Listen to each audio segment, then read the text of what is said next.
Okay, we're now live. Over to Mr. Pearson.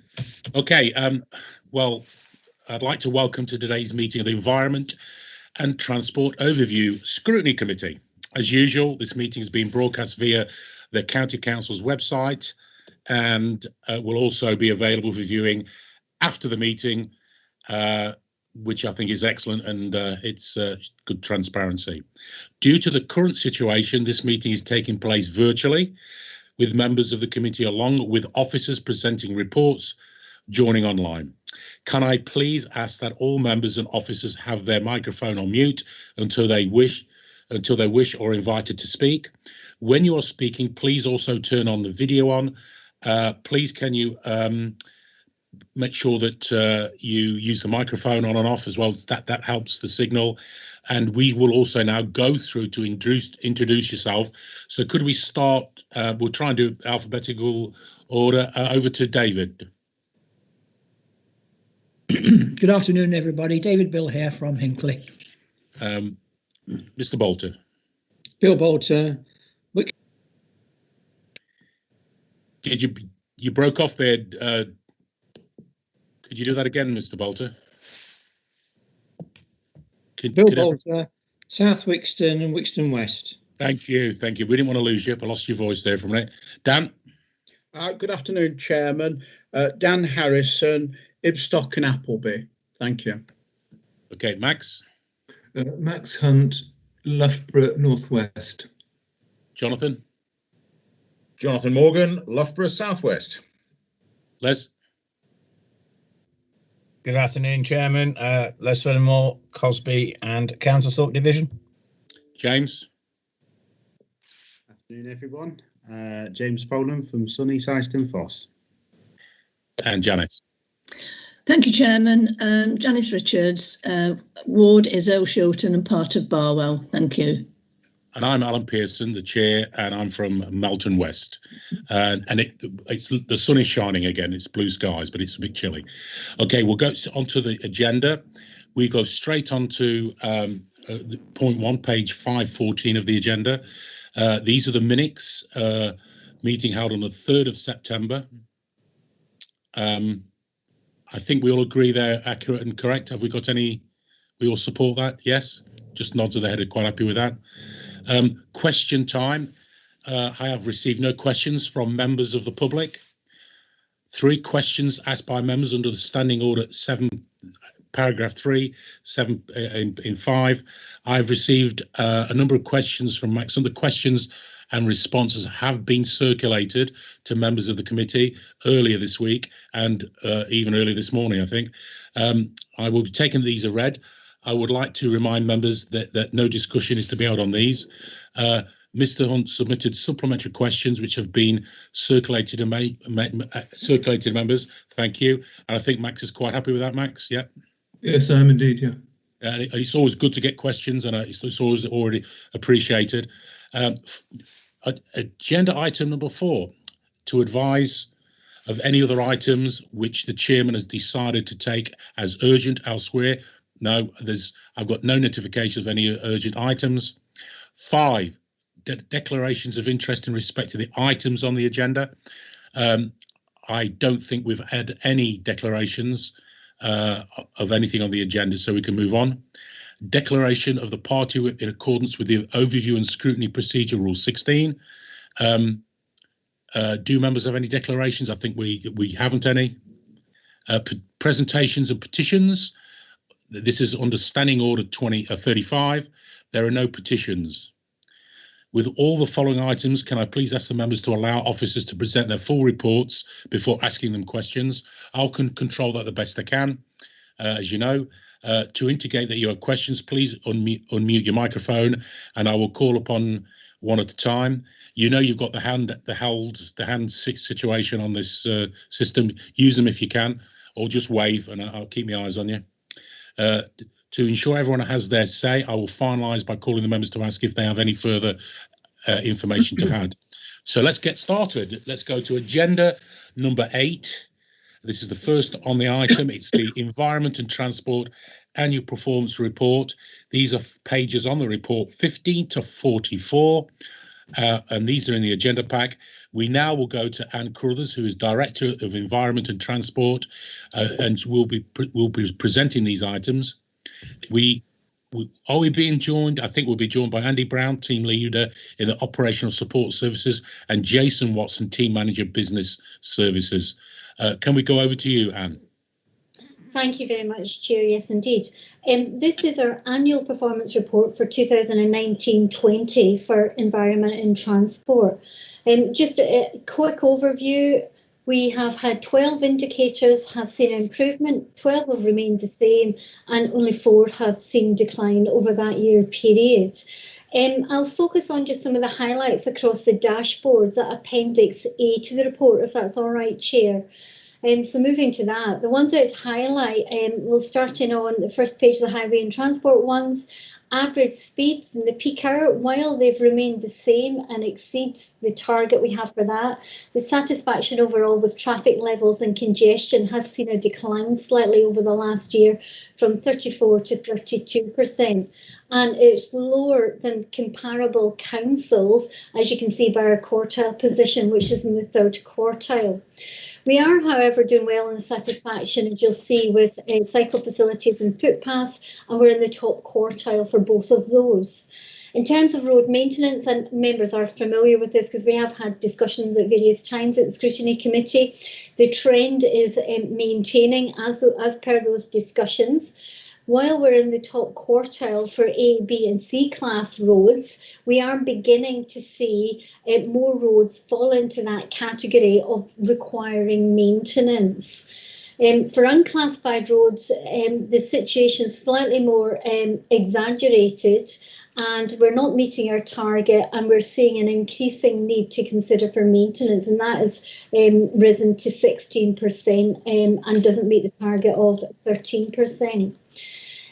Just to put that in context, our unclassified roads make up 56% of our network, and this position is reflecting the continued underinvestment over a number of years in maintenance, and we're beginning to see that, unfortunately, come to fruition.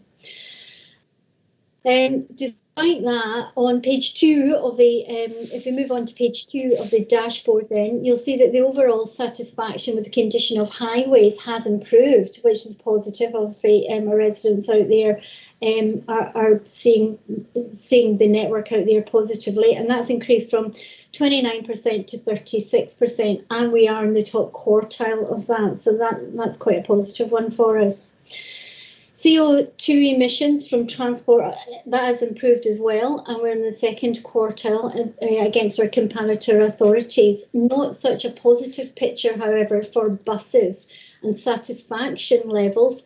That's remained static. However, the number of journeys in the county for the year period we've seen a decline in.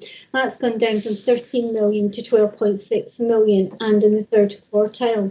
And I'm sure it won't be a surprise to anybody to say that, in the next year, i.e. our current year, we'll continue to see even more challenges because of the COVID situation and the impact that's had on travel by bus.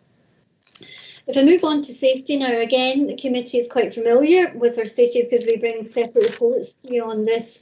But I'm pleased to be able to say we are in the top quartile. And we have reducing numbers of accidents, but we have caveated, and we do continue to caveat those figures because, as you're well aware, the police method of collecting accident data has changed, and that we think has an element of underreporting with it and reflects in those figures.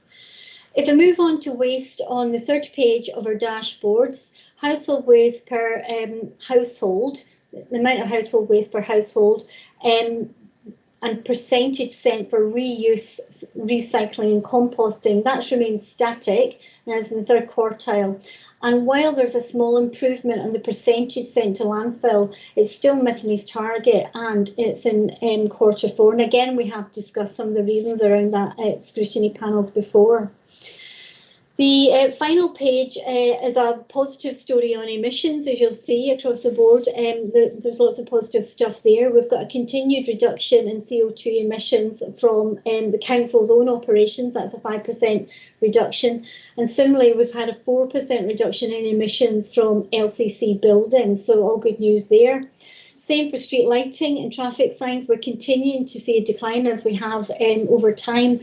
You know, we put in the LED street lights, and we're continuing to trim and dim where we can, and that again is providing further emissions reductions for us. Business miles for the council is unfortunately off target, and we're likely to see a big change in that in the next results because of COVID. But at that point in time for last year, it doesn't meet its target. Renewable energy generated as a percent of our consumption declined slightly, and this is its target. And we have an indicator in there about renewable heat incentive deployment per 100,000 households. That's about the installation of renewable and low carbon heating in individual households. It's not something we've got an influence over, but it's a good one to keep tracking over time to see how overall as a county some of these energy efficiency measures are being taken up. And that's seen a slight improvement. It's moved up from 33 households per 100,000 to 37. So, it is moving in the right direction there. Final indicator, CO2 emissions per capita has reduced very slightly, however, we're still in third quartile for that one. Last thing I will say, Appendix B of the report, because this is the annual performance report for the department, it contains a narrative of what the department's work over the last year has been. So as you'll see, there's a wide variety. It covers all our services. So I'm not intending to go through that at the moment, but more than happy to pick up any points members would want to bring up in discussion and questions. Thank you, Chair. Thank you. It's time for questions. Anne, could you just, for the public viewers, explain what an unclassified road is? Because I've had a few questions on that. Certainly, an unclassified road is one that doesn't get a category of A, B or C. You're all familiar with A roads, etc. It starts as the highest category you actually get in the country is motorways and trunk roads. Now, they are managed by Highways England on behalf of the government. We look after the local roads, so that's the A's, B's, C's, and then unclassified. And it literally is a hierarchy. The A roads are the ones that you will want to carry your more strategic transport, so between your market towns and Leicester and out across the county, your main routes. That's where you'd want where you'll see your highest volumes, your HGV movements, etc., etc. Then as you go down the categories, and the lowest one being unclassified, they just get long numbers, they don't get a letter. They're the ones for definitely the more local journeys. They are usually a lower standard of probably narrower width, etc., and see lower volumes of traffic, but you wouldn't expect them to provide important function in the network, taking strategic traffic from A to B, and you wouldn't really expect high numbers or volumes of HGVs, etc. It's for more your local, into your villages, and your estate roads, etc. That's your unclassified network. Sorry, it wasn't a very concise explanation, but I hope it's helped. That's okay. No, that's okay. Okay, we've got a question. Bill Bolter, over to you, mate. Thank you, Chair. Yes, I've got 4 questions actually, and I know you'd like that. The waste problem, while we're going down in the league table for waste, no doubt it's because of Coates Back being closed. But when's the new facility coming on stream? Because we did put money into that as a county, and I thought I'd be coming on stream shortly. Is that true? That's the first one. Next one's the average speed cameras. Any news yet about keeping the money for the fines to pay for more cameras or not? And then third one is the I see on the report there's money gone to the city for air quality, nothing to the county. So what we're doing about that. And the fourth one is country parks below standard, but not just country parks, but we're talking about rights of way and bridle paths also being below standard. And Joanne did say when we changed the last time that would be looked at in the near future, bring those up to standard. So can we have a report on that, please? Thank you. I'll start, and some of my colleagues may want to come in as well. In terms of the waste in Coach Bank, you're quite right. Some of the figures that we've got, where we've got, for instance, higher levels than we would want to have of waste going to landfill, was directly because of the Coates Batch facility closing, and we had to divert that waste, and that has gone into landfill. We're currently under a major procurement for 60,000 tonnes of waste, and when that comes into operation, that will then move that waste up the waste hierarchy, so we will get lesser amounts going into landfill, which is, you know, the government policy and what we are doing in our own localised policy here. So that is currently in the procurement process at the moment, and it will come into operation sometime between April 21 and April 23, and then we will begin to see real differences in the landfill levels in terms of waste. There isn't a new facility that we are funding ourselves. I'm not quite sure. Maybe Joe can help me out in that one, where you might have picked that one up. We are very much about merchanting with the market to find those waste disposal solutions. We are not actually operating or intending to operate any or build any facility ourselves, unless you're thinking about the waste transfer station, which is a facility then to actually bulk up our waste and transfer it to the waste disposal points, which gives us the ability to take it out of county, because obviously we've got limited waste options within county. I'll maybe come to your other questions and then maybe let Jo come in, if that's all right, Chair, because she may be able to add to that. Yeah, I can see Jo's hand up, yeah. In terms of keeping the money for the average speed cameras, we have been continually having at appropriate times having the conversation with HM Treasury about that. And we put a proposal to Treasury when Robert Jenrick was the Under Secretary, and unfortunately we didn't get much traction on that. Chancellors, as we all know, have changed, and the people in the roles have changed. So we are continuing to have that dialogue, but to date we have not had a successful outcome that will allow us to retain the fines enough in order to pay for the capital costs of more cameras that we can roll out. So it's not a positive outcome at the moment, but we will continue, and we are continuing to have that dialogue. Air quality money to the city, that was because of their the data and the levels of air quality, the poor levels and the poor quality of their air in the city. That triggered investment in a number of cities around the country, and required them to look at low emission zones, etc., a whole host of packages. Coventry was one, and Leicester got that allocation as well, and hence they got money. And it was on the fact of, how poor their air quality was that they triggered that from government. We didn't get that. As you know, we have a number of air quality areas around the county, and we work with and we rely on the data from the district authorities who are responsible for monitoring, etc., that to then understand if there's anything we can be doing and working with them to take further plans in relation to the transport side of that. In terms of public rights of way, yes, the ongoing maintenance of that, and the indicator we have in that is around about the signing, and it's fallen just below the 75% indicator that target we've got for our network. It's continually a challenge each year. We have a very small budget for our rights of way maintenance. They are still public highways, but they are a small budget. But despite that, we have a big network, so it is challenging. We are looking across all of our requirements for maintenance, and as you've seen from some of the statistics we have of roads requiring more maintenance and how we're challenged on that, it's the same thing that we're facing with rights of way. Every year is a balancing thing about how we cut up the cake, because it's only it's a limited size, etc. We're very aware of how important rights of way are to the local communities. Just getting out for the local walks, particularly in the current pandemic scenario, gives access to the countryside, etc. But as I say, it is a really tough job balancing how much resource we can get into that. But we're continually looking at how we improve that. I'll stop. Thanks, Chair. We'll go to Joe, and then we'll go to James, and then David, to you, David. That's the list I've got at the moment. Joe. Thank you, Chair. Afternoon, everybody. I think Anne, as director, has covered the majority of it, but just for Councillor Bolter, I think there's probably two historic points I'd maybe add that hopefully just give you some reassurance.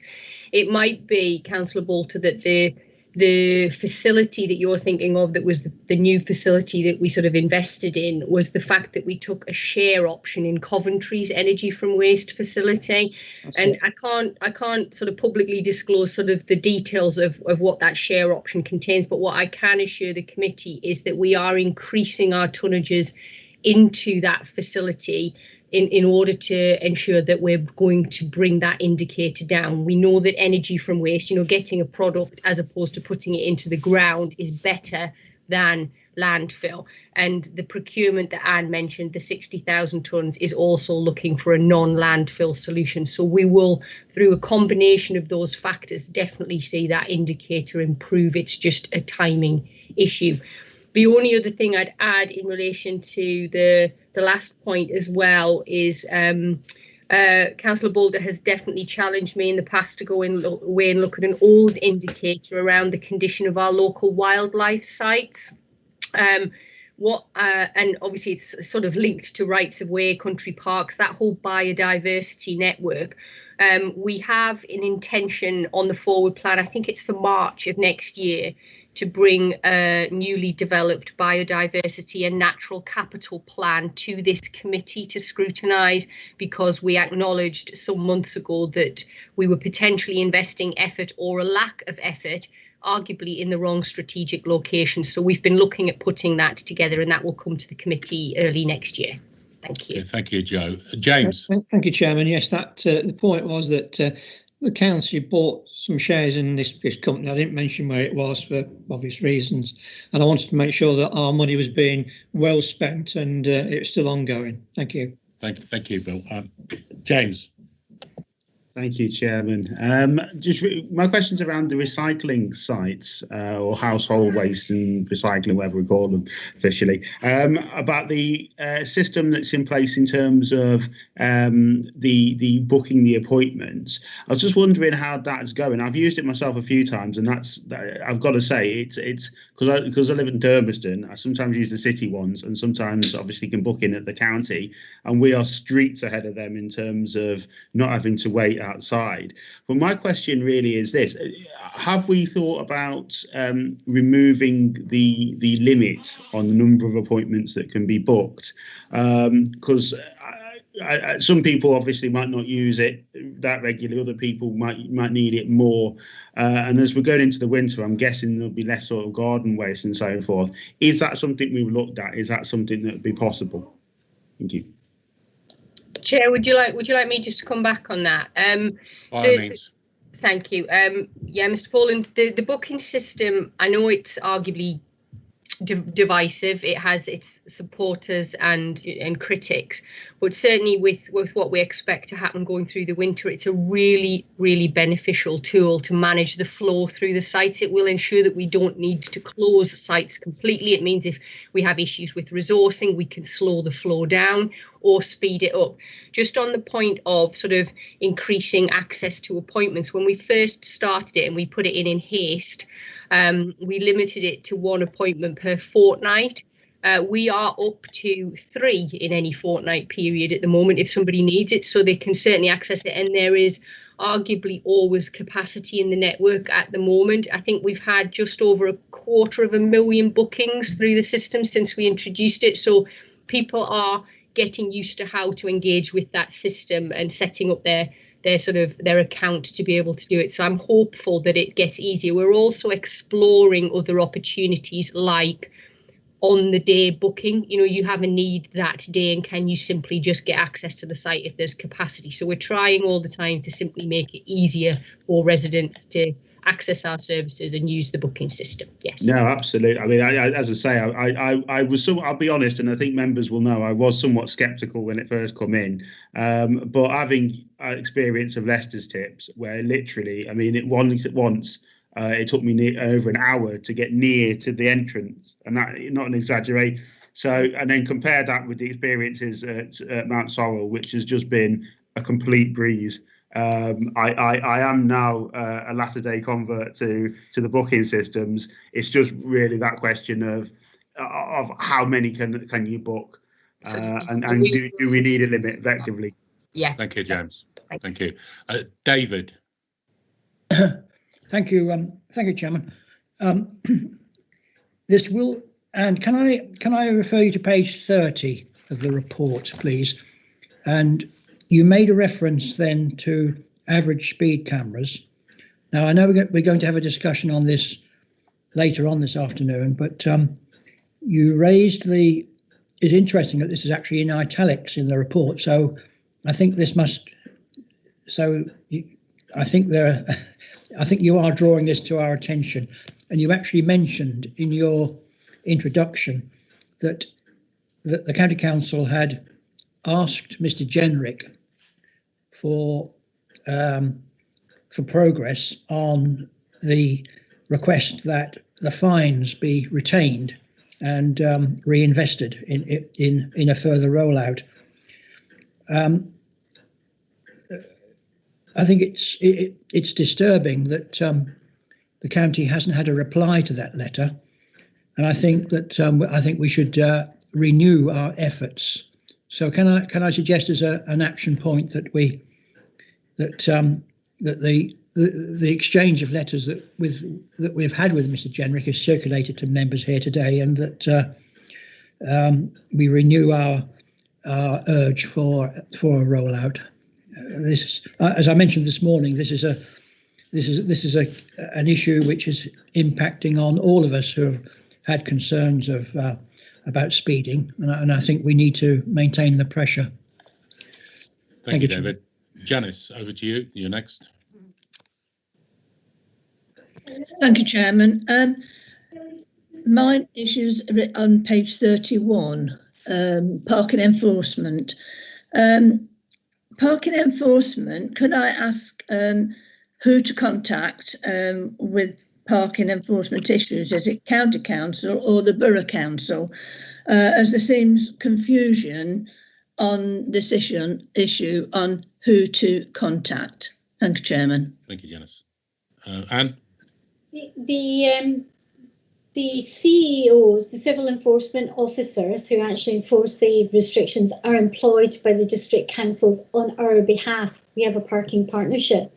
So we're more than happy if you've got particular issues about an area that you know, for some reason you need heightened enforcement, etc. If you want to contact us, and we can coordinate that. Okay, thank you, Anne. The thing is, I've tried to go through a borough, and then I found out that you should contact, I've got the name and the number somewhere, but a lot of people are confused, councillors, of where to contact first. So a little bit more clarity on that issue would be very welcome. Thank you. Thank you, Chairman. Janice. Thank you. I'm sure, Anne, we can sort of distribute that to everybody so they're aware. Okay. Max, over to you.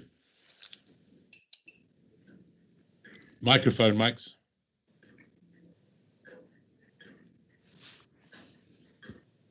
It's a very useful report and an excellent summary of all the work that's been done in Appendix B.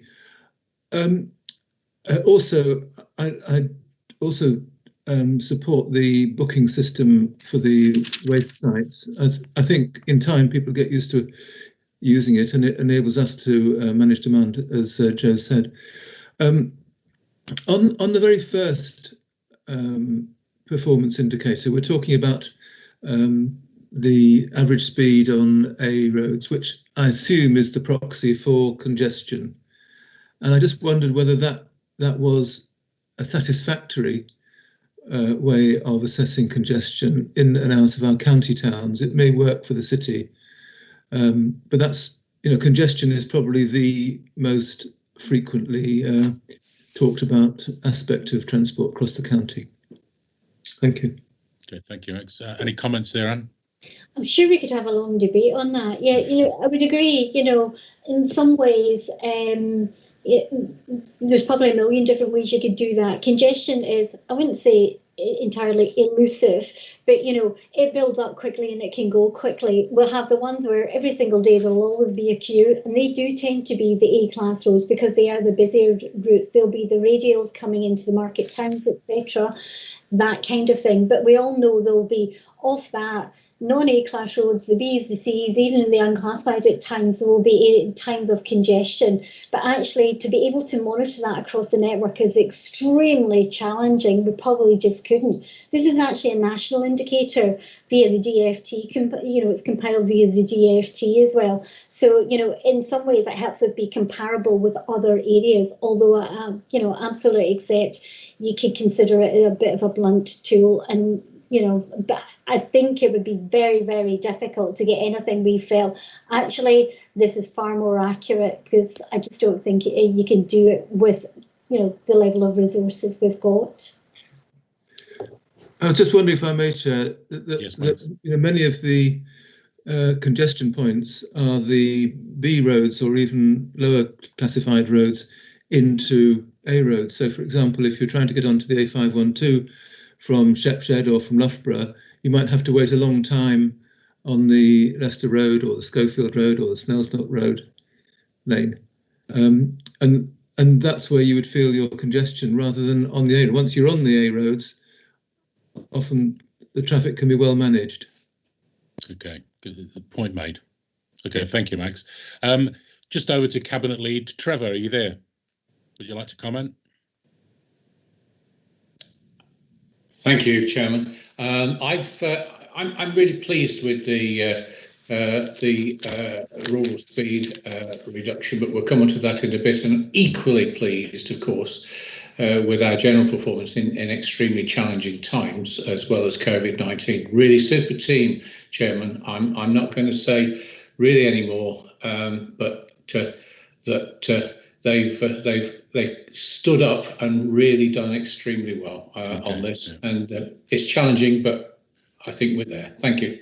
Thank you, I appreciate that, and I'm sure everybody here would say the same.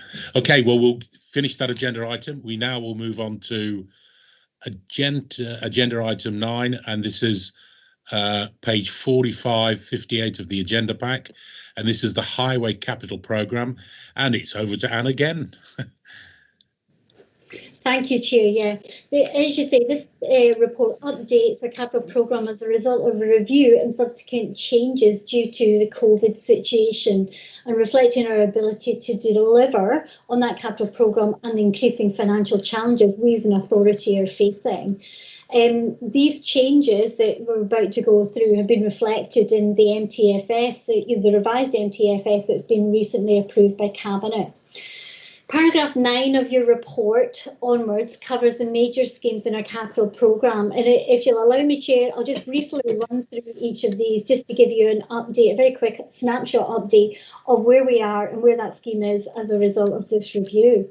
Firstly, good news story, the A46 Anstey Lane scheme, which was roundabout improvements on the A46 Dew Lane and another junction improvement at Benyon Lane.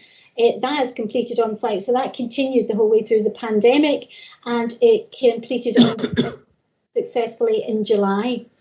The M1 Junction 23 scheme was in a similar position, as in it was on site when the pandemic has happened. We've seen a few delays, but we're managing those within the programme, and there is some additional costs anticipated on this because of COVID, currently around about 150,000. But that scheme is ongoing well, and we are expecting completion next spring.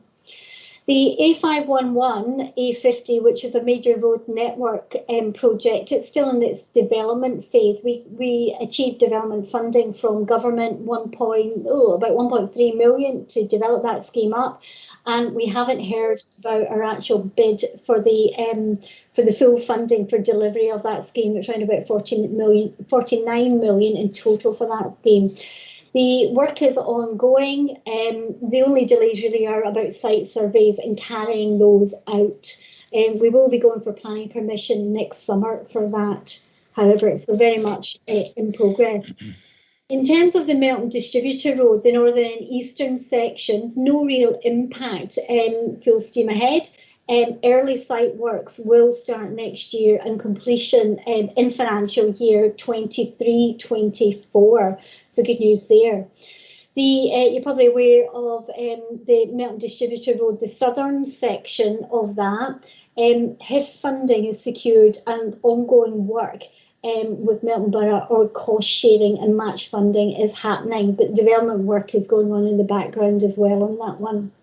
In terms of the Lutterworth development and the highway infrastructure to build out that development, which has now got planning permission, the design work for that continues. However, the actual delivery is going to be subject to a future successful grant bid, so it's tied up with that, establishing that funding.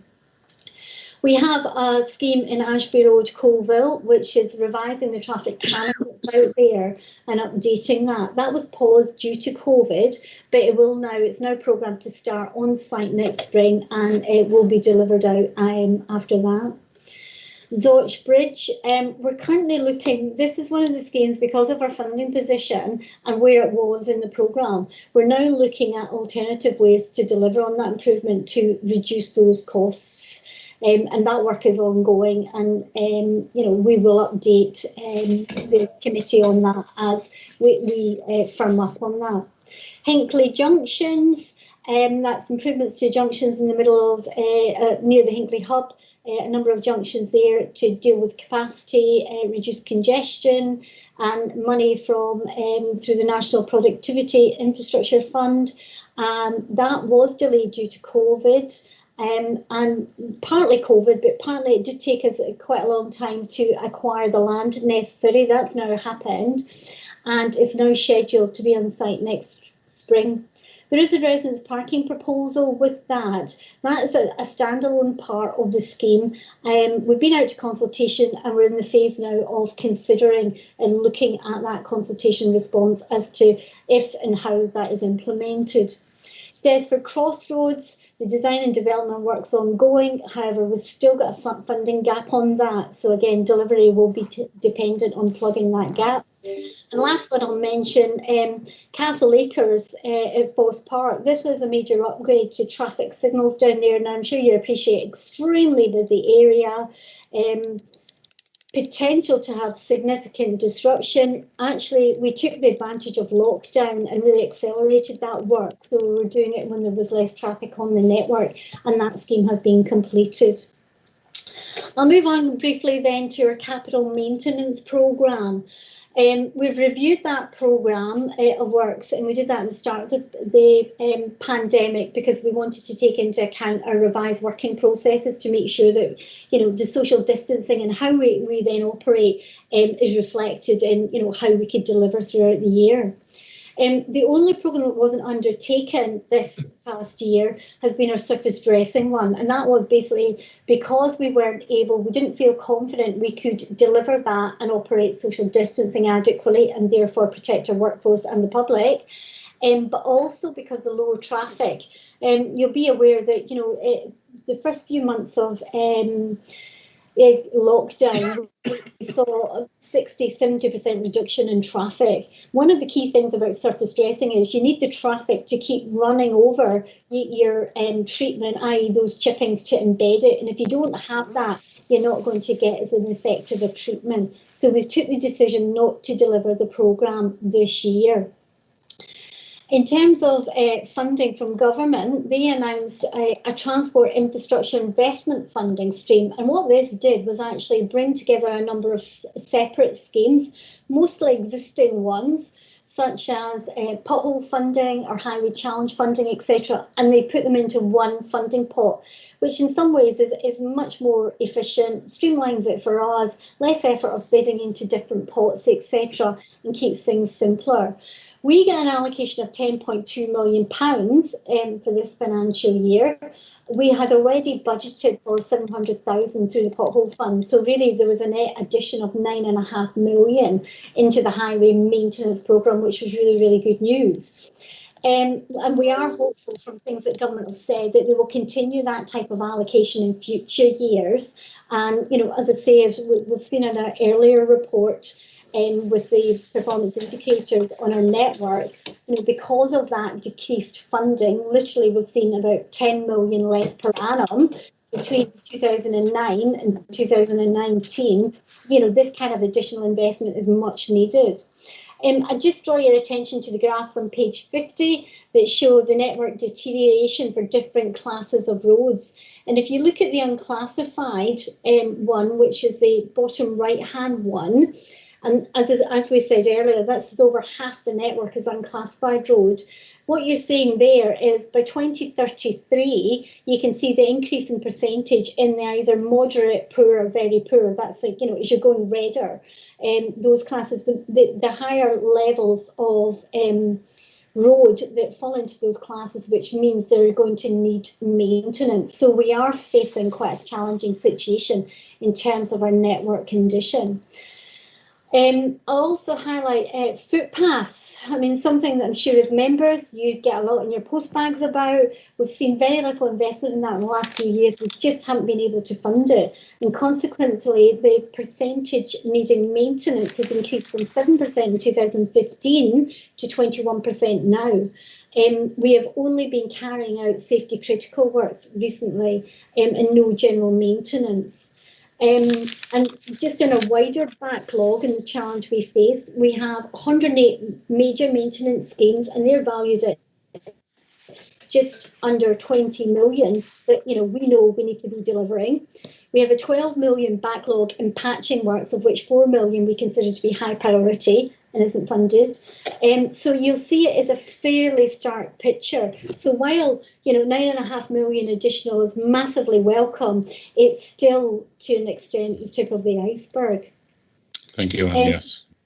Paragraph, just very briefly, paragraph 38 shows how we're allocating that, breaks down how we're allocating that 9.5 million, and that is to those highest risk works.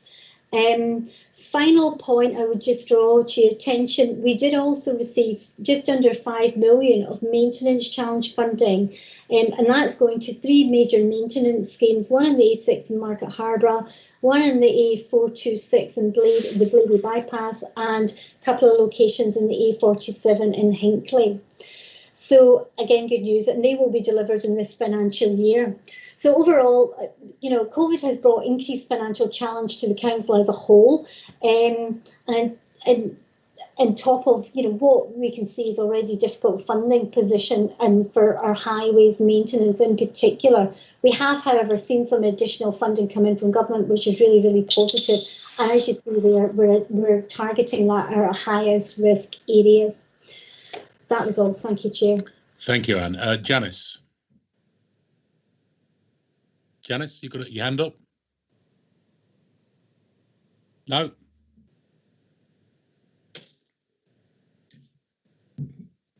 Thank you, Chairman.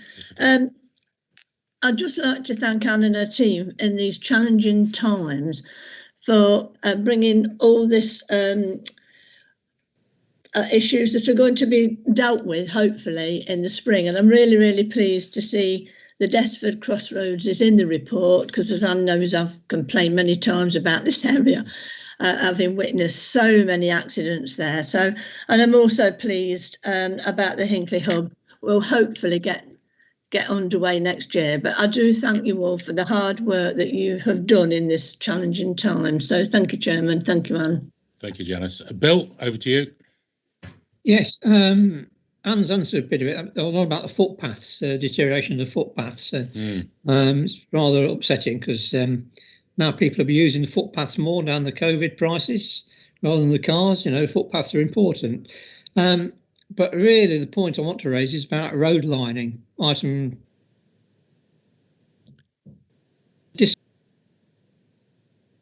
Bill, you're breaking up your sound. Could you just check your sound, please? The item 48 and 49, road lining. It is very poor in certain areas, in fact non-existent in some now. I don't know what can be done about that. In particular, I noticed going onto the motorway round by the island, round by Foss Park there, the lines disappear completely. So you've got 3 lines of traffic, judging whereabouts they're supposed to go around the corner. Sometimes they do, and sometimes they don't. So I think that is rather dangerous. And there's several other locations as well, not just in the estates as well. So any money that can be found to the road line, I think we're money well spent. Thank you, Bill. Les.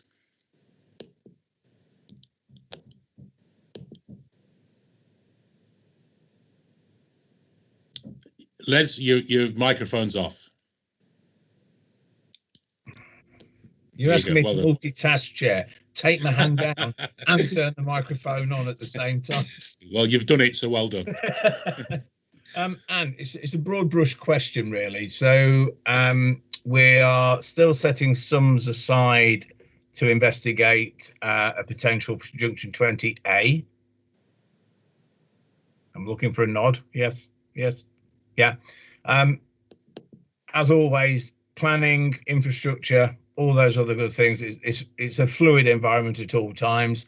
And I'm just curious with the future development of Lutterworth East. Is there perhaps an opportunity to actually look at, Junction 20 itself? Because I believe that's got to be upgraded anyway. Is there an opportunity to actually redevelop 20A in a slightly different way rather than build or upgrade one and build another motorway junction? So you don't necessarily have to give me an answer now, and if you want to just give me a written response, that's fine. Okay, thank you. Could you come back, Chair, just very briefly, if that's all right? Yeah, quickly, yes. Fire away. I mean, Junction 20, any improvements to that that we would be involved in would be the ones that would linked with Lutterworth East. Beyond that, to my knowledge, Highways England, because it's in cahoots with their network as well, have no plans there to do anything to that because they've got a lot of higher priorities. Things like Junction 21, etc., and that's not on their programme. And similarly for us, in terms of the local road access to it, it's not something that we've identified as the highest priority. So if the development wasn't coming along, it wouldn't be something we would be looking to actually improve at this point in time. Okay, thank you. Trevor, would you like to make a comment?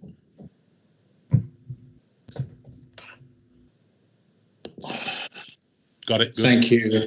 No, I finally got it. You noted, therefore, there's a terrific amount of activity in the spring because of lockdown, and that's the way that the whole work's going to go. I would just say the surface dressing fund, of course, it was switched. They were very proactive indeed, the department, and they put it because they had a lot of mud on road type of queries. Those have increased because of the wet.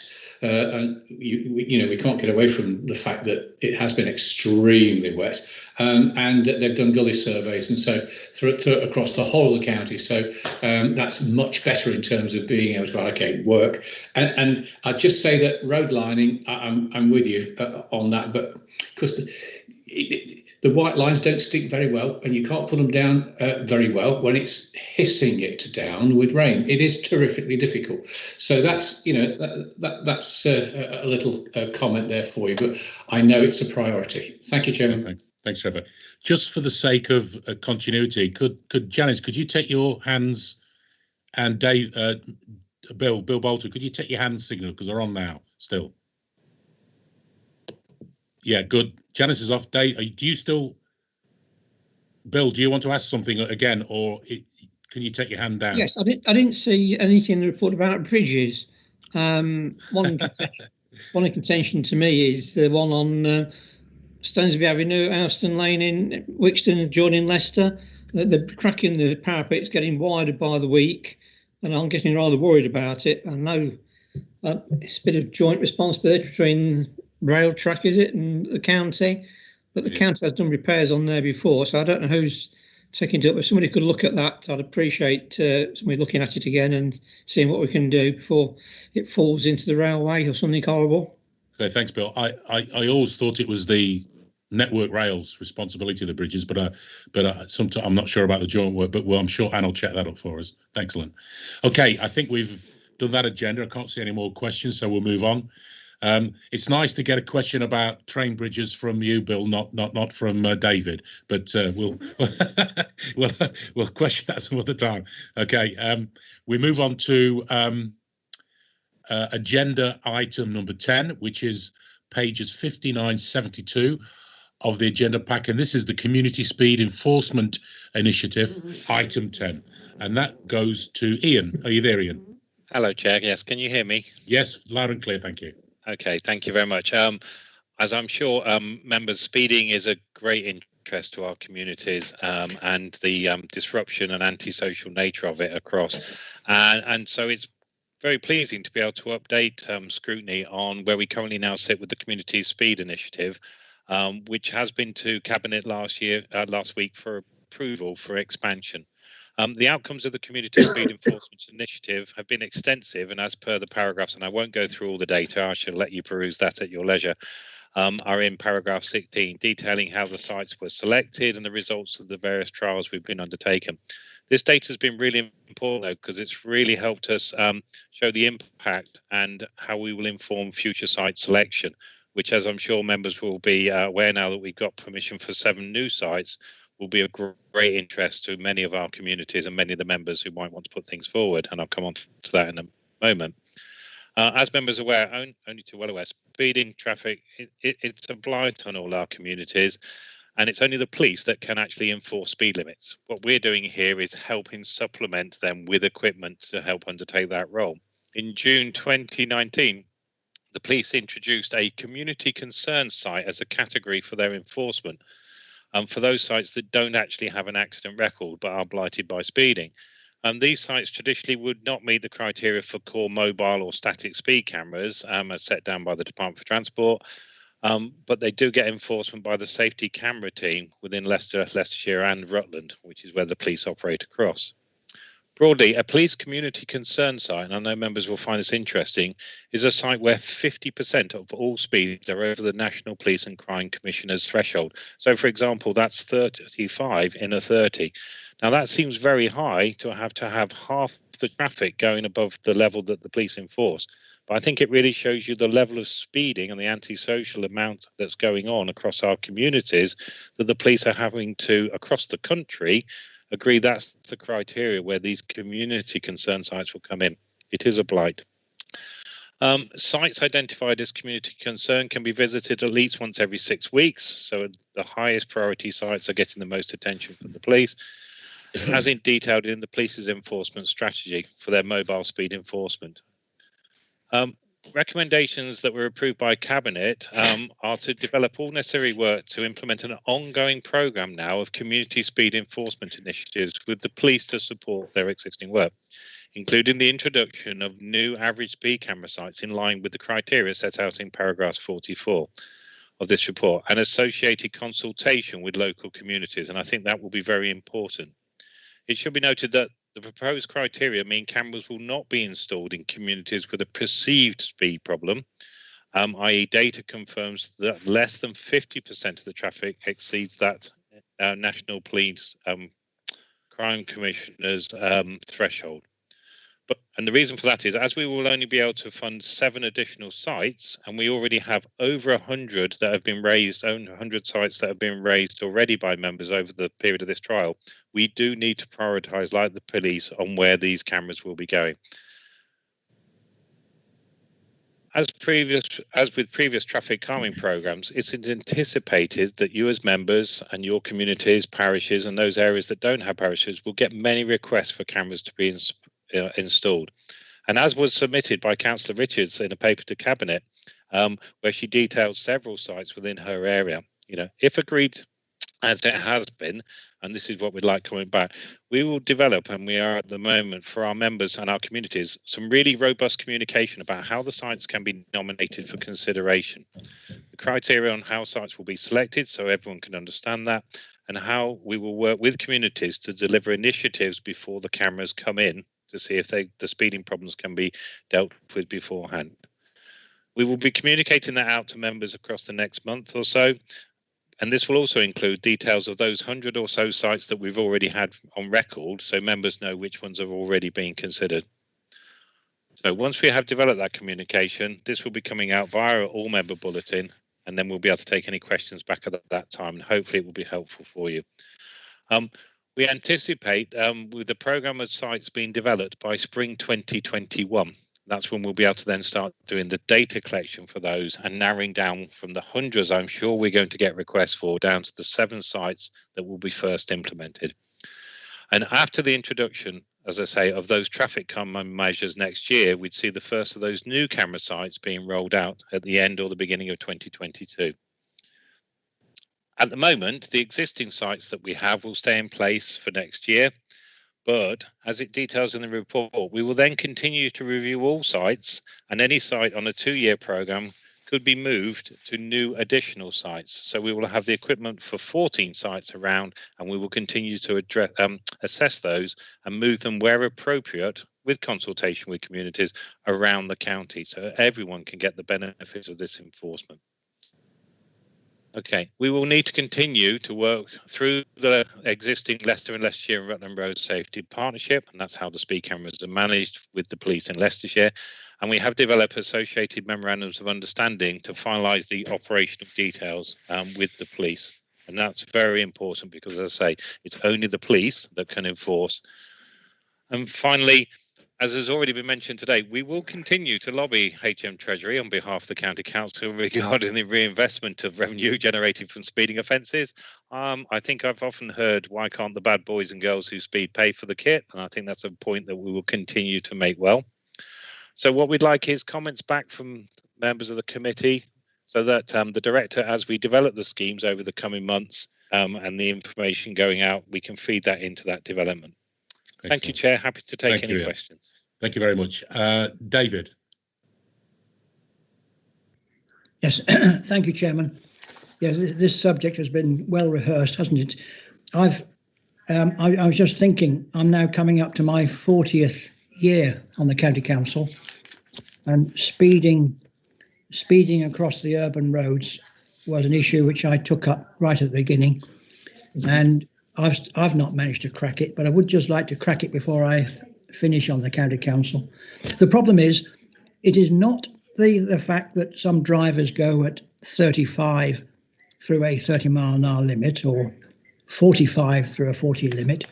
It's the fact that there's the idiots, the young idiots generally, who seem to be going at 70 or more through a 30-mile-an-hour limit. It's the minority.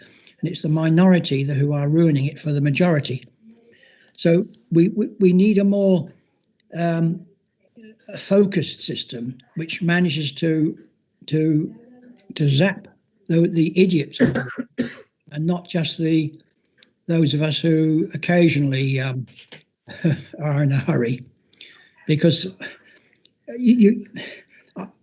I'm quite convinced that what actually happens in practice is that drivers who normally drive safely but just put their foot down occasionally are the ones who are going to be stopped and have to go on to the bad boys scheme. I speak for myself in that, but the people who get away with it. Sorry, David, you're saying you speak for yourself. You've been a bad boy. Of course I have. Yes, at least once, if not more. Oh, sorry. You can't drive 10,000 miles a year, whatever it is, without just occasionally being. Well, I love your honesty, Gary. I love your honesty. Excellent. And I expect there's quite a few others, but I mean, no, it's the people who you're driving along at 30. You might just be going up to 32, 33, 34, and getting worried about it, and all of a sudden, an idiot will come rushing past you at a terrific speed, and surely we could have a system where we actually zap the idiots and not just the occasional, the person who was just late for an appointment. So how do we go about this? I'm looking at page 66. We can now put in our bids, can we, to have additional attention to specific roads? Yeah. Can I now put in a bid then for the Hollycroft Estate roads, once again, and I can pull out a file to say that I've been doing this for 40 years, and just do something just to make our roads safer. I'll cooperate in anything you want us to do, and I think we've got to try to persuade our friends in the police to treat this as a priority. Anything that can be done would be appreciated by me, if not to all the other people I represent. Okay. Thank you, Chairman. Thank you, David. I'm sure we'll get your application in. I'm sure Chair, Anna will look forward to seeing it. And Ian, Chair, yes. If I could come back on that. First of all, on the applying for sites, if I can ask members, and I reiterated this at Cabinet, I would appreciate the same as well. If members can wait until we put the communication out, because your help in filtering the most important sites come forward. As you may remember, when we used to do traffic calming schemes, we had over 1,400 sites. And if we get swamped with unrealistic expectations, so please do wait for the communications to come out. Then you can understand which sites may qualify. You know your local area, discuss it with your communities, and then send those for us. That would be really appreciated. I'm afraid I'm going to have to take you to task, Councillor Bill. I feel all speeding is antisocial. I feel 30, say in a 30 is a target, to some people. It's a limit, actually. It's not something that you go 5 miles and over. Every mile you travel over the speed limit, you are 5% more likely to have an accident. Hitting someone at 30 or 35 can mean the difference between a child's life or not if you hit them. All speeding is not good. So I'm afraid by targeting the masses, and not just those idiots who are doing 70, as you say, by targeting the masses, what happens is hopefully you go on a course and we educate people to the dangers of speeding. And I'm sure if you've been on a course, you'll appreciate how good those courses are, because they educate and remind people the importance of controlling their speed. And the driving of a ton of metal at over 30 miles an hour around our streets is quite a dangerous thing. So I'm sorry. Speeding should not be accepted. The police don't, and they will prioritise that as well as they can. Yes, Sorry to lecture there, but I've read fatal reports for over 30 years. Yes, I do. I agree, and we must all speak. We must all stick to the limits. That they're there for a reason. All I'm making a plea for is that could we please do something to catch the idiots who are the real dangers on the road. Well, if I could just come back again, Chair, on one bit of news. I did some research at lunchtime, and the government is looking at how by 2040 it can bring automated speed controls into vehicles coming in. Unfortunately, that's the sort of timescale we're looking at taking it out of people's hands. Until then, everyone's got their responsibility to control their speed. So it's going to be a long way off before it's automated as well, which is probably the only solution. I just wonder in the scenario, Ian, that your wife's just about to have a baby and you need to get there quicker. I suppose anyway, there's a story there to be told. I've got you waving as I can. Because that would be quite a miracle. So yeah, okay. I was just going to comment on. Hold it, Les. Come back to that. I was just going to comment on Ian's comment about automated speed control. My new car has it. It is the weirdest thing on the planet. Because suddenly something else is controlling what you're doing, and experienced drivers, that's not how it works. We like to be in control, but it is really weird. Where it, what I don't like about it is this: when you're actually when you're moving from a speed to a slower speed, it tends to slam the anchors on. It's a kind of instantaneous rather than a gradual deceleration. But anyway, separate issue. But yeah, it's weird. I promise you, it's weird. Technology, there's a lot of it there, but as you say, it's some of it's expensive as well. David, we'll go in order. I've got a list. Bill Bolter. Thank you, Chair. Yes, interesting debate. We're all concerned about speed in traffic, especially on estate roads. But I understand these new sites, there's going to be roving speed cameras according to the report, not just static ones. So these cameras can be moved around different areas. So you might have it for a few months, then it might move somewhere else. No? No, Mr. Bolter. We would be looking to move sites, or we'd be looking to assess whether we wanted to move a site every 2 years. Every 2 years? Yes, you'd reassess the facilities that were in there, what it had achieved, what was now happening, and could a different community benefit from that kit? So if we move them, we'd be looking to reassess the 14 sites every 2 years on a rolling program to see if they could be more beneficial elsewhere. Remember, we will be bringing in other measures beforehand as well to try and control the speeds, because speed cameras are the ultimate measure you can bring in. Well, I personally think that 2 years is too long in one particular area. I think it's more beneficial to move them around quicker than that. Experience of that, we did put some on, the borough did buy some speed cameras on lampposts, which you perhaps know about, and we found the better to move them around quite regularly, because people slowed down when they saw them and then moved them somewhere else. It seemed more beneficial. Yes, Councillor Bolter. Mobile vehicle activated signs, which is what you talk about, can be done by communities. We give money for people to buy those. They are cheap to move. To set up average speed cameras, remember, which is enforcing a law, which is governed by various dictates from government, is extremely costly to do. Hence, while we'll only be doing it every few years. It's not just like taking one of those flashy signs down and then move it to another lamppost. There's an awful lot of work goes into it, and it's an awful lot of cost. That's the reason why we've chosen every 2 years. You know, know the cost sometime, Chair. So, I don't know, Bill. It's I think it's more the legislation and the rule. There'll be a lot of legal issues. Is that right, Ian? That's exactly correct. As you can imagine, people like to argue whether they've been caught breaking the law or not. So the Home Office approved equipment has to be set up in very exacting ways. But I do understand as well Bill's point that if you get familiar, and this is what happens, I think we're all aware of that. People know where the cameras are. They'll slow down, then speed up again. Sometimes to move them is a positive thing. But we'll move on now. But that was excellent. Thank you. Yeah, Max, those are the sort of comments we want back from members. Thank you. We've got Max, and then we've got James, and then we've got Janice. So let's move on quickly. Max. Thank you, Chair. I confess I find this quite a confusing policy. And I think when it's advertised, as I think you're proposing, Ian, it's done very carefully, both to emphasise the limit of the number of sites that we can take in comparison to the applications, but also to explain exactly what the scheme is, because there are cameras and signs. When I first saw this scheme, I assumed it was going to be for parishes and not for estate roads like I think David Bills mentioned his estate road. I've got estate roads. This is where a lot of the problems are felt because residents are actually living there. But it would appear it's not just for villages, although all the sites tested are, none of the sites are in our county towns. I'm confused about the purpose of them, even though I've read the details.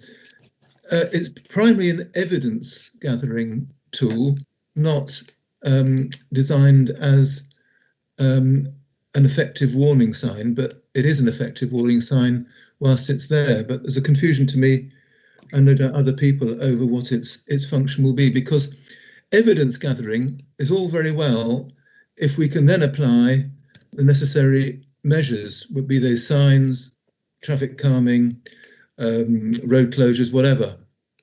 But just gathering evidence of speeding doesn't solve the problem. So that needs to be clear in the information given out. And finally, I just noted you mentioned mobile vehicle activation signs. And apparently we can have these and you'll pay for them. But I'm assuming this is once again something for parishes or for the district council to agree to. Is that right? So they're the points I wanted to make, Chair. Okay, thank you for those points, Chair. If it's okay, I can just quickly come back. Thank you for those comments. And yes, we will be very clear. This isn't about data gathering, though. This is about selecting sites for enforcement. But if that's unclear, we should make sure that's very clear in the communications going out. So thank you for that. Regarding the mobile signs. I do know through our communities initiative that we've had going for us through COVID, and for those areas that don't have parishes, the money was given to members to decide. Some of the things that have been bought by those have been mobile vehicle activated signs to help control speeds while more people are walking in those communities. So it was for yourselves or your communities to decide how that money we gave out was to be spent. So has that money been exhausted, Ian? I don't know your particular area, Max, and what you've committed it to at the moment. Right. Okay. Well, I'll come back to you on that. Okay. We could update outside the meeting if you want. Yeah, I think you should. Yes. Okay. Yeah. All right with that, Max? As far as data gathering is concerned, how will you, assuming you're going to assess the sites on the average speeds at the moment, obviously you're not going to assign them to sites where the average speed is below 30. How are you going to assess that without the camera up in the first place? We will be using our, as you know, we have a data collection section, and they're already gearing up to do data collection across the sites with our radar units that we put out on lamp columns, the same way we did in selecting the first. So when we're looking at the sites, the ones we've got, we'll be doing a large data collection to then help. Which will be in advance, and that's what we'll be looking to do from the spring to then get down, okay, what are the sites with the worst problems? Remember, we already know an awful lot, as do the police, about a lot of our roads where speeding happens anyway, and we do all the data collection for the police for their speeding, so we'll be dipping into that data as well. Will you make that data public? I mean, if I was to ask you for the... Oh, of course we would, yes, of course, as members we would give you that data. Yeah. Okay. Well, the only time we can't give you data is if it's someone else's data that we don't own. Yeah. So this data could be shared with this group. So I think. Oh, absolutely, Chair. Very open and transparent way this will be done. Excellent. Well, thank you, Max. James. Thank you, Chair. Max actually asked one of my questions I was going to ask about how that information is gathered in the first place. I would just comment on that and say I think that in itself could be quite a useful exercise, because I think that there is obviously a very real problem with speeding in our communities. But in addition, I think there's a lot, sometimes perception of speeding might not necessarily match the reality. So even if we get that information to say X road, we think they're speeding, well, we've done the tests and this is the reality. As I said, that in itself could be quite a useful thing to do. My other question was just really clarification on the police threshold. Did we say it was plus 10% of, is that what it is? Because I mean, my problem with average speed cameras, and it's just a personal thing, is that especially if you're on like a motorway or some, you're driving along, and because over a distance you could be doing 70 miles an hour, and you're conscious as average speed cameras, so you're spending more time looking at your speedometer to make sure you're not over the limit than you are focusing on the road, which for me is a more dangerous situation than if I ended up doing 73 on a motorway or something. Do you know what I mean? So I think it's about, I do think there needs to be a reasonable sort of percentage to allow for that, if you see what I mean. Okay, if I could just come back there, Chair. Thank you for your comments, Councillor Poland, on the first. Yes, the data collection will be useful. I've often heard people talk about you shouldn't have cameras because it would distract drivers from their driving. Sorry, if people can't drive at a speed that's suitable for their environment and with the law, then maybe them going on a course to help refresh their understanding of speed, their setting of speed for their driving, which is what's taught on the course, will be very useful for them. Remember, in our communities, these aren't over many, many miles. The ones we've got in are in villages. They're on the dual carriageway in Oby. They're in various different locations. Don't know which ones are going to come out, but this is where people should be able to drive properly and keep to the speed limit. And 10% plus 2 of the speed limit over is quite generous in my book for margin for error. Yeah. Okay, well, that's fair enough. Yeah, that's fair enough. Okay, thank you. Janice. Thank you, Chairman. Mine is just a comment, because I think police have to be more active in regarding the speeding. I mean, they don't now have to do tickets in double yellow lines, parking on the pavement, enforcement. So and the public now are encouraged to do the speed watch. Members do their own speed watch on the side of the roads. So I do think that that we do need to see the police, in my personal view, to be more active on this speeding, because we've all talked about it. We all have issues with speeding on the road, and yet you put the cameras down to, not the cameras, what am I saying, to test for the speed, but yes, it catches some, but that's happening probably all over. So we have got an issue with speeding, and it's finding the right course to take over the whole of Leicestershire. And I know it's difficult because there's much speeding and so many roads to deal with. But I do think, the police have not had all this regarding the speeding and the double yellow lines, parking on the pavement and all those things. So I do think we do need more action from the police on speeding. Thank you, Chairman. Thanks, Jess. Now, I've got another hand up. Is that Jonathan? Chairman, I've had my hand up from the very beginning. Yeah, I'm sorry, because your picture didn't come up there, Dan. I'm looking for you. There you go. I'm sorry. Over to you, Dan. Okay, thank you. Well, I'm probably see this differently to lots of colleagues. I welcome this. This is a fantastic document and really, really encouraging initiative. When I think of the 600,000 that's been assigned from the additional 7.3 million highways budget, I think it is excellent. I know people will say, well, we want more. Well, it's an initiative, it's a start. We've shown what we can do with the resources we've got. And I do believe that they are the right, proper design. And I think the regulation is, if you go over a speed limit, you're wrong. And I think that's it, full stop. And I think this is really good. I thoroughly welcome this as a fantastic initiative, and hopefully the members of the public in time, as this starts to evolve and grow, will appreciate what the County Council is doing in really tremendously tough times. This is not easy, but we're prioritising something that we all feel as members is really serious within a limited budget. Thank you, Mr. Chairman. Thank you, Dan. I think before we get to discuss that, I think there's a bit of piculation there. So hopefully you can hear me. Am I clear? Yes. Yeah. Okay. I just wasn't sure there. Thank you for that. Any more comments before we move on? Now I've got another one. Sorry, I've had somebody's writing me a comment. So we can move on to the next agenda item, which is management refresh. And that will be over to Ian again. Ian. I wish I was refresh management chair. That would be quite nice after. Kat's going to bring up the presentation, if that's okay, and then I'll start, Chair. Okay. I know some of you members may. Chair, can you hear me okay? I seem to be getting feedback. Yeah, there is some feedback somewhere, but I'm okay. Yeah. Okay.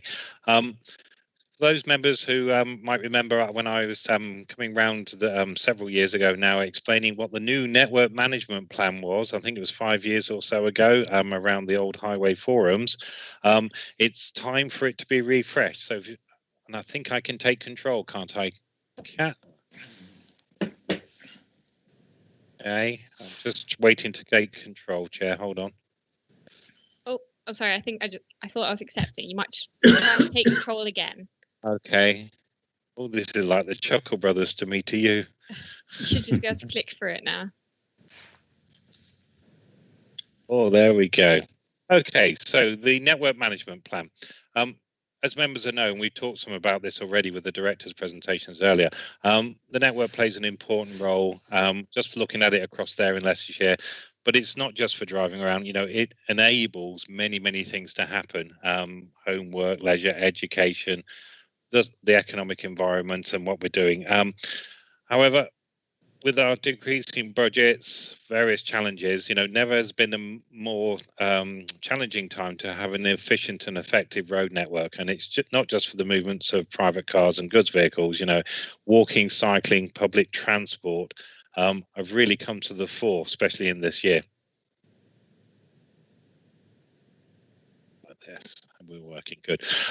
So we actually have a duty placed on ourselves by the Traffic Management Act of 2004 that secure the expeditious movement of traffic of the authority's road network.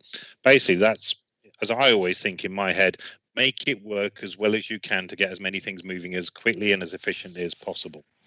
And the network management plan was something that the government set out as optional, but we're encouraged to have one. So we brought one in 2014. And it's a really useful document to have because we can use it in various settings, because it describes how the authority meets its network management duty when we get challenged.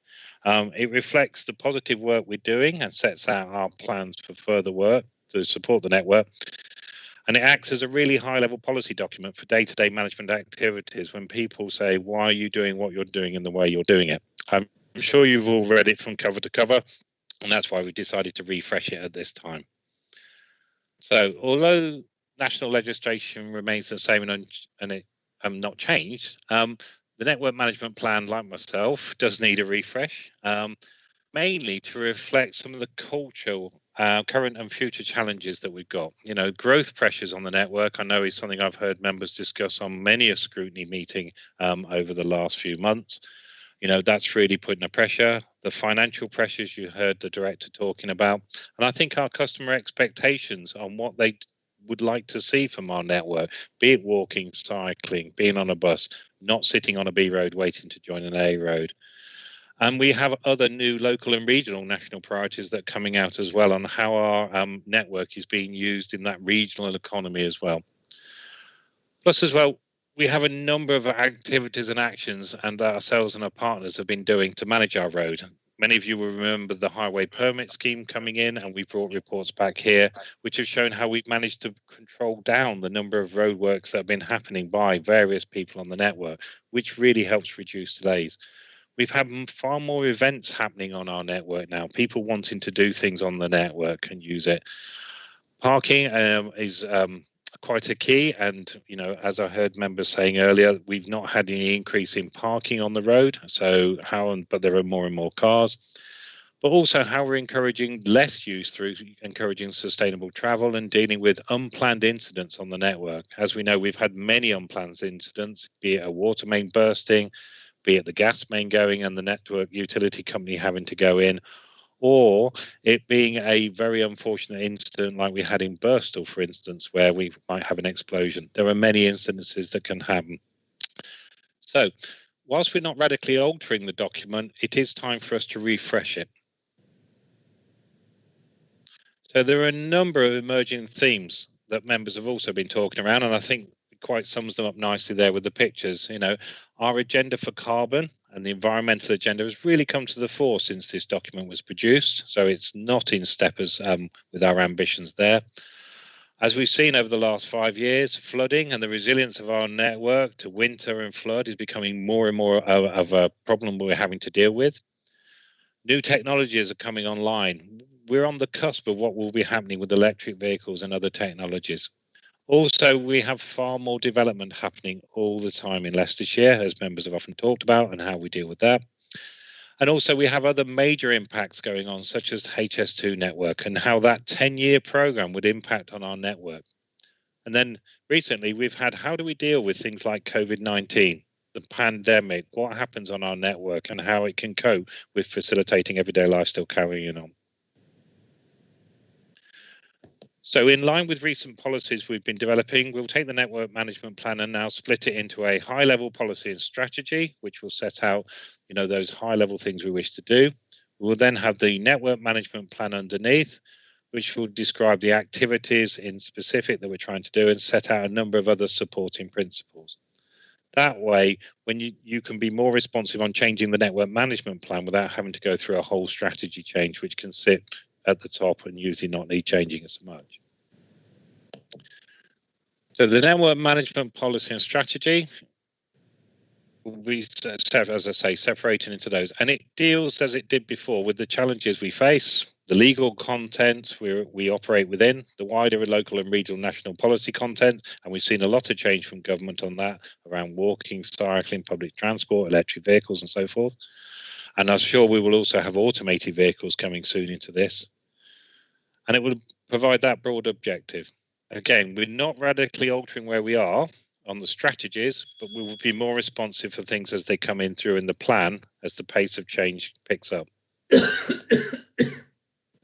So as we've set out there, that says how we will develop those, manage the operational risks, enjoy a flexible approach to reviewing, because it needs to be that responsive, and we will be able to engage and consult with partners and stakeholders, as it says. So pretty much our network management plan deals in 4 ways on how we manage the network, 4 key fundamental ways. First of all, understanding how the network works and its usage. So basically that's where we are data collection, are looking at all our data, understanding how people are using our network and how it's operating, the evidence that supports everything else we do. Then one of the major areas we have to deal with is planning for new development onto the network. How do we deal with that new development that's coming in and what needs to be done to our network to keep it functioning?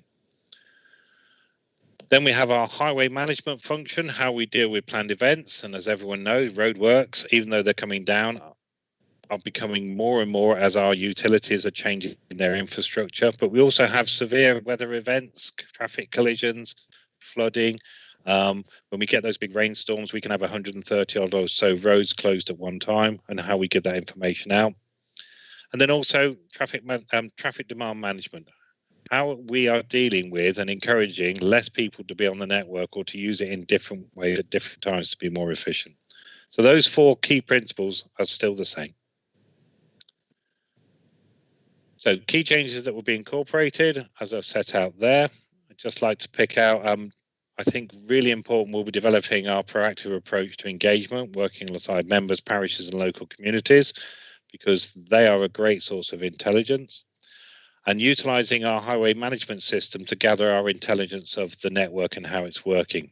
We really do rely on people telling us what they think's happening out there, because having 600,000 eyes and ears on the network is far better than our officers who could just be there observing as well. So those are the supporting principles that we'll be setting out to do that. I'm sure members have had a look through these already. So key changes that will be incorporated into the new refresh plan. Our role in the regarding development, our role as the local highway authority is a statutory consultee in the planning process, and we do hope to be continuing again soon, rolling out that training that we were offering right at the beginning of the year to help understand our role, what we can and can't do. Working with the districts as we do to support their local plan, because that's where development is really being planned out on our network, and really trying to get the right sort of asks and questions in place at the beginning. We do want to encourage and facilitate more and early engagement with developers, because the more we can get them to do the right things onto our network, the more we can hopefully achieve mitigating the impacts of new development, and ensuring that any new third-party improvements that come onto our network are actually in accordance with the way we manage our assets. Because unfortunately, if they're not in accordance with that and we can't adopt them, then unfortunately, then that could lead to other issues coming down in the future when they need maintaining. So those are the supporting principles. I'm sure it's what members would like us to be doing, but if that's okay, I'll skip over those. These are the remaining ones. I'd say an awful lot of work going into planning on the development, planning on the development impact on the network, because this is a challenge we've been facing more and more as more and more development comes in, and I'm sure members may have comments about that. Okay, so actually how we manage the highway network, this is on a day-to-day basis. So we have the highway permit scheme as we brought in, which helps us better plan, manage, and also I have to say fine those people who don't do as they say they would do with roadworks. We continue to have lots of discussions with the utility companies to ensure that as much as possible they're planning all their works together. And I think one of the interesting ones I'll pick out there is we are considering how lane rental scheme could be introduced across Leicestershire, which would give us even greater control. But that would be something we'd bring back to members for consideration once we've looked at it further. So those things we're trying to achieve will be built into these supporting principles.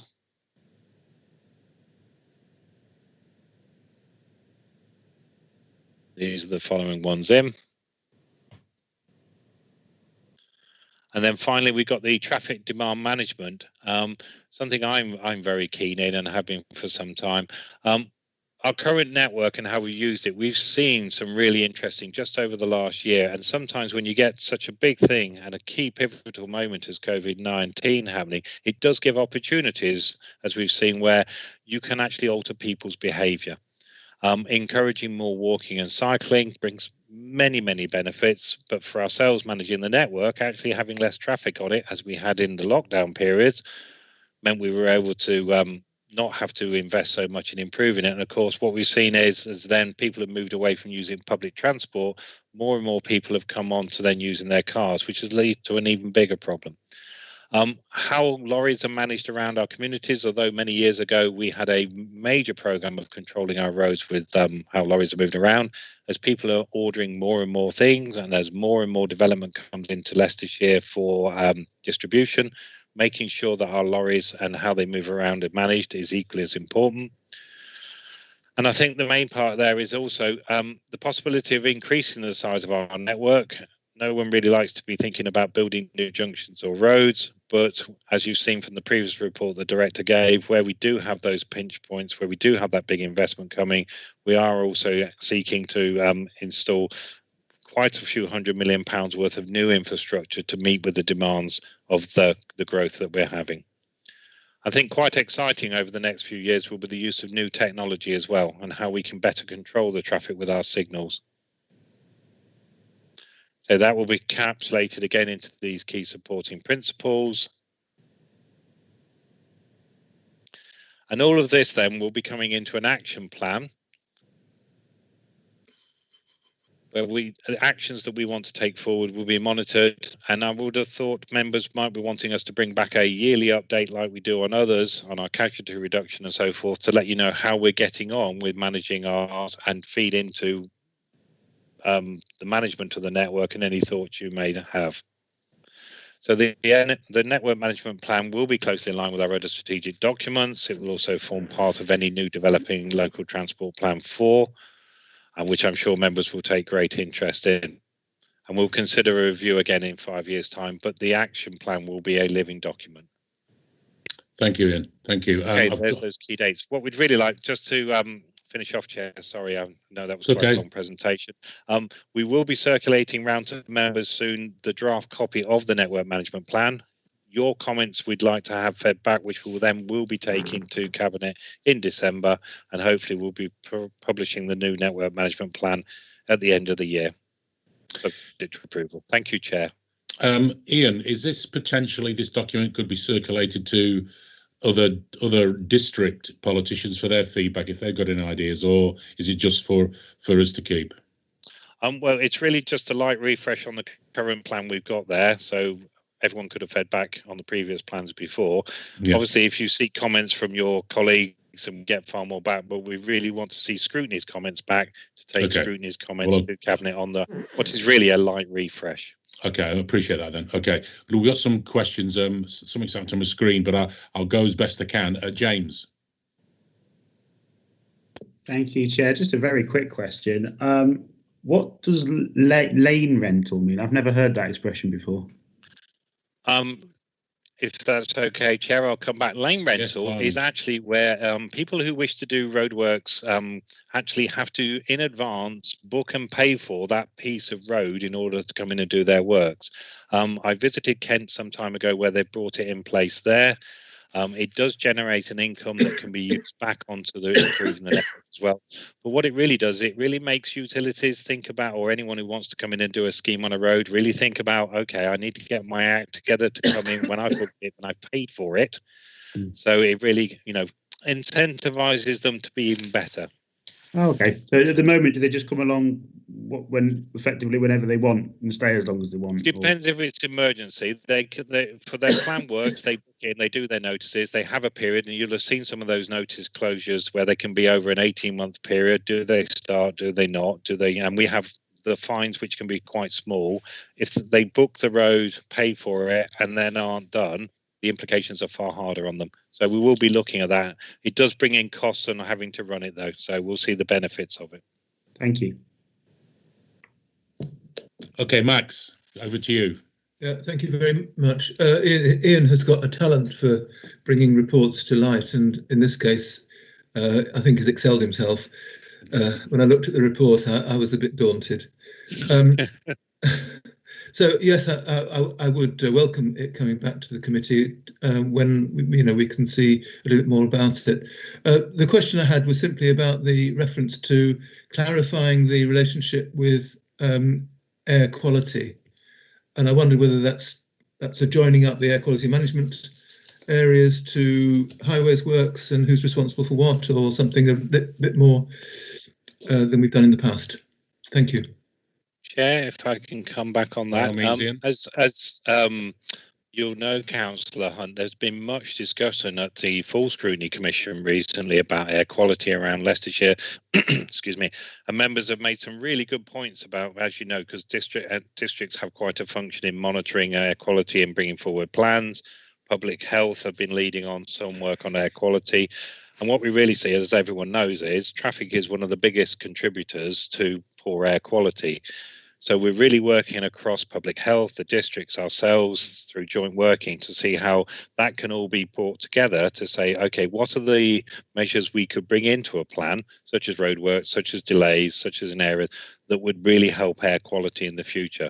It's at the beginning of that journey, I think, but members have really asked us to look at joining up air quality, dealing with Leicestershire as a whole, and I think that's the ambition we'll be trying to bring in there.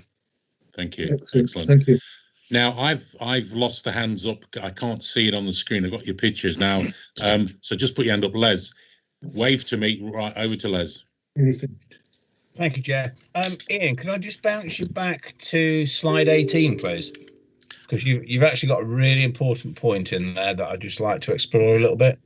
Oh no, I've done something and I can't get it back. Hold on. Kat, help him. Yeah, please, Kat, help me.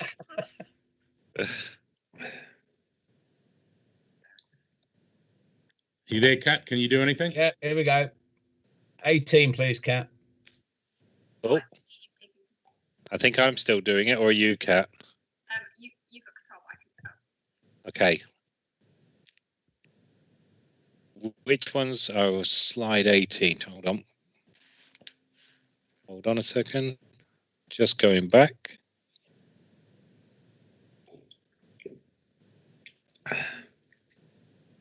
Is that the one you mean, Councillor? Right. So third bullet point down. Operating a network of HGV with weight restrictions to control lorry movements across the county. So, two really important points, and it actually hooks into, I think, what Alan said as well about hooking into the district and borough authorities. So, without going into detail, I'm living with a slight nightmare at the moment where we have HGV construction traffic channeled through a very small village that is in a different planning authority to where the planning development, the actual development is taking place. So I'm just wondering on two levels. One is we have an endless challenge on how those weight restrictions are enforced. As I understand it, the police have to follow the vehicle from its point of entry to its point of exit without stopping and without good reason to be breaching that weight limit. So I think there's a really important point there. But I think as the highway authority, if we can have a mechanism where we control the routes of construction traffic down the main arteries and they only hit into those villages at the very last moment, if that makes sense. It may be the long way round, but actually we have a duty to take care and responsibility to our smaller villages and our settlements. So I'm just wondering, two questions there for you, Ian. One is about that strategic management through our major arteries, and then the second one is, how do we keep them enforced? You know, I spend my life, as I'm sure most of my colleagues do, listening to, you know, genuine concerns about breaches of weight limits. Okay, so you're exactly right. Only the police can enforce the weight restrictions. They tend to operate through community groups, and they want to hear from the parish councils because otherwise they get bombarded. We do have general information we can give out to help people with that. You're right, again, there are a number of exemptions for loading, unloading, garaging and so forth. And the police do tend to want to follow the vehicles through, make sure there's no reason before they hand out those tickets. However, the success of the Leicestershire weight restriction initiatives that have gone for many years was we brought in what was basically lorry watch schemes, whereby communities contact the companies they think are coming through. That 9 times out of 10 persuades those vehicles not to be going through. Bit like Community Speed Watch, done that for many years myself. Then when you end up with the persistent offenders, those who don't have any mind for what they're doing or breaking the law, that's when you report them to the police. I would refer you back. The reason I've gone back to this slide, one, we have to look at the network as a whole. We can't just go, well, one district's given them planning permission here, so only the traffic can come through that one district. And that wouldn't be the right way. And if you see here, this is our duty to secure the expeditious movement of traffic on the authority's road network. When we're feeding into those construction routes that are being used, the officers are using their best knowledge of what's happening on the network to get the traffic in and out in the best way they feel possible to fulfill that duty. If we send them around much longer routes, then we're not really fulfilling that duty there, and we might be taking them through other communities where it was a shorter route.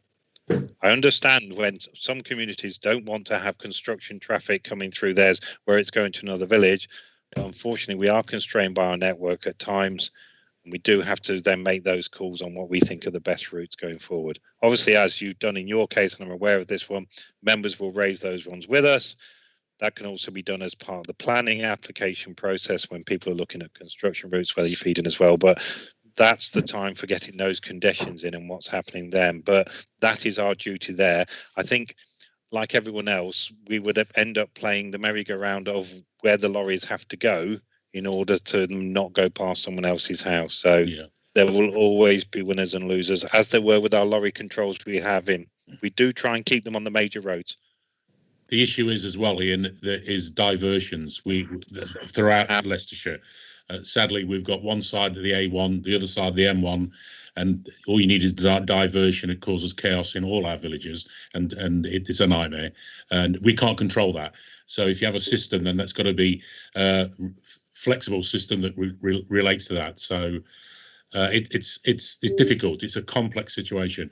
Now, is anybody else would like to ask any questions? Because my hands up situation is not working. No? Yes. Thank you, Bill. I just, if I was a betting man, I would have said you, but there you go. I did put a bet on. So I think one thing that frustrates residents is when a statutory body comes and digs a road up, puts traffic lights up, and disappears for a few days.